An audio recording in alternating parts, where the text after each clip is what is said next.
പോടാ പുല്ലേ പോലീസെ, കാക്കിയിട്ടൊരു ഗുണ്ടകളെ. മുൻ DGP ആർ ശ്രീലേഖ പോലീസിനെതിരെ വിളിച്ച മുദ്രാവാക്യമാണിത്. പിണറായിയുടെ തെമ്മാടികളെ, ഞങ്ങളിലൊന്നിനെ തൊട്ടാൽ ഇവിടെ ഒരു പുല്ലും നടക്കൂല.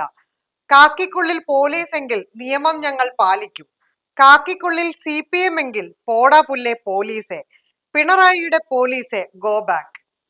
വട്ടിയൂർക്കാവ് പോലീസ് സ്റ്റേഷനു മുന്നിൽ മഹിളാ മോർച്ച പ്രവർത്തകരുടെ പ്രതിഷേധത്തിന് നേതൃത്വം നൽകിക്കൊണ്ട് പോലീസിനെതിരെ മുദ്രാവാക്യം വിളിച്ചതാണ് മുൻ DGPയും ശാസ്തമംഗലം വാർഡ് കൗൺസിലറുമായ ആർ ശ്രീലേഖ.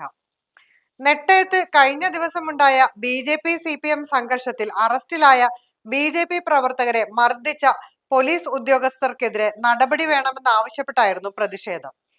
നടപടി വൈകിയാൽ താൻ നേരിട്ട് വന്ന് പ്രതിഷേധിക്കുമെന്ന് ശ്രീലേഖ തിരുവനന്തപുരം പോലീസ് കമ്മീഷണറെയും DGPയെയും മുൻകൂട്ടി അറിയിച്ചിരുന്നു. കേരള പോലീസിന്റെ ചരിത്രത്തിൽ ആദ്യത്തെ വനിതാ DGP ആയിരുന്നു ആർ ശ്രീലേഖ.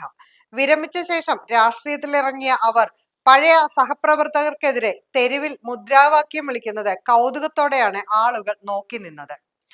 തിരഞ്ഞെടുപ്പ് സമയത്ത് വട്ടിയൂർക്കാവ് പോലീസിന്റെയും SHO വിപിന്റെയും ഭാഗത്തു നിന്ന് NDAയ്ക്ക് നേരെ ഏകപക്ഷീയവും ക്രൂരവുമായ നടപടികളാണ് ഉണ്ടായതെന്ന് ആർ ശ്രീലേഖ ആരോപിച്ചിരുന്നു. വട്ടിയൂർക്കാവ് പോലീസ് ചില BJP പ്രവർത്തകരോട് അടിയന്തരാവസ്ഥ കാലഘട്ടം ഓർമ്മിപ്പിക്കുന്ന രീതിയിലുള്ള അതിക്രൂരമായ മർദ്ദനമുറകൾ നടത്തുകയാണെന്ന് അവർ കുറ്റപ്പെടുത്തി. നെട്ടയത്ത് BJPക്ക് സ്വീകാര്യത വർദ്ധിക്കുന്നതിനുള്ള ആശങ്കയാണ് നടപടികൾക്ക് പിന്നിലെന്നും അവർ പറഞ്ഞു.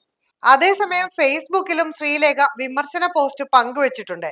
DGP പദവിയിൽ നിന്ന് വിരമിച്ച താൻ ഇതേപോലെ പോലീസിനെതിരെ വിളിക്കണമെങ്കിൽ എന്തായിരിക്കും കാരണം എന്ന് ചോദിച്ചുകൊണ്ടാണ് പോസ്റ്റ് തുടങ്ങുന്നത്.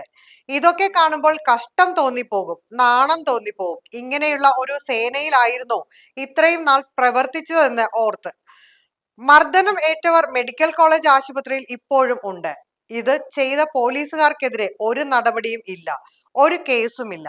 വെറുതെ ആണോ ജനം പോലീസിനെ ഇത്രമാത്രം വെറുക്കുന്നത് എന്ന് പറഞ്ഞുകൊണ്ടാണ് അവർ പോസ്റ്റ് അവസാനിപ്പിക്കുന്നത്.